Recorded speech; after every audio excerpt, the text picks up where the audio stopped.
నమస్తే, welcome to Andhraprabha. నేను విజయ. పెద్దపల్లి జిల్లా చిల్లపల్లి గ్రామానికి అరుదైన గుర్తింపు లభించింది. కేంద్ర ప్రభుత్వం అందించే జాతీయ పంచాయతీ అవార్డులు 2024లో మహిళా మిత్ర పంచాయతీ విభాగంలో తెలంగాణ రాష్ట్రం నుంచి చిల్లపల్లి గ్రామం ఎంపికైంది. ఈ అవార్డు కింద గ్రామానికి 70 లక్షల బహుమతిని ఈ నెల 11న రాష్ట్రపతి ద్రౌపది ముర్ము చేతుల మీదుగా అవార్డులు అందిస్తారు. కేంద్ర పంచాయతీరాజ్ శాఖ 9 అంశాలను పరిగణలోకి తీసుకొని దేశవ్యాప్తంగా 27 గ్రామ పంచాయతీలకు దీన్ దయాళ్ ఉపాధ్యాయ పంచాయతీ వికాస్ పురస్కారాలు ప్రకటించింది. ఉమెన్ ఫ్రెండ్లీ పంచాయతీ విభాగంలో మంతిని మండలం చెల్లపల్లి గ్రామ పంచాయతీకి 2వ ర్యాంకు లభించింది. దీంతో స్థానికులు ఆనందం వ్యక్తం చేస్తున్నారు. ఈ గ్రామం అవార్డును గెలుచుకోవడంలో గ్రామానికి చెందిన మహిళల శ్రమ ఎంతో ఉందని చెప్పొచ్చు.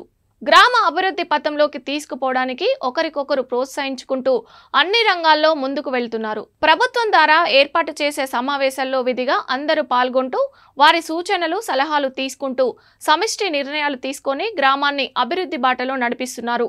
అధికారులు ప్రతి సమావేశంలో అందరూ హాజరయ్యేలా చర్యలు తీసుకొని ప్రతి ఒక్కరిని భాగస్వాములను చేస్తున్నారు. గ్రామంలో కొనుగోలు కేంద్రం, కిరాణం, కుట్టు machine centre, beauty parlour, medical మొదలగు వ్యాపారాలలో మహిళలు రాణిస్తూ ఆర్థికంగా ఎదుగుతున్నారు. ఈ గ్రామంలో 33 మహిళా సంఘాలు నిర్వహించబడి ఉన్నవి. మహిళలు వీటిలో డబ్బును పొదుపు చేసుకుంటూ తమ అవసరాల నిమిత్తం లోన్లు తీసుకొని వ్యాపారాలు, వ్యవసాయం, డ్రాగన్ ఫ్రూట్ సాగు చేసుకుంటూ వారి కాళ్లపై నిలబడుతున్నారు.